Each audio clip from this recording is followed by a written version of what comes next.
Welcome viewer, I am Murugan S. This video tutorial describes how to manually create network connections shortcut in Windows 10. Right-click, New Shortcut.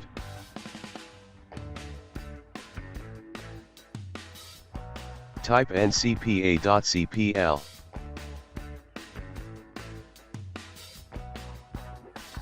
Click Next. Type name of the shortcut.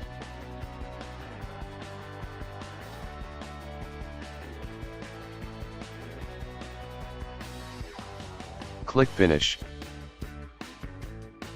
Right-click, click Properties.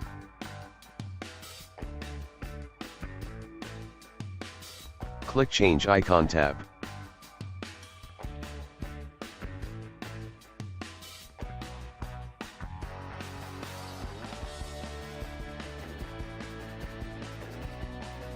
Click Apply, OK.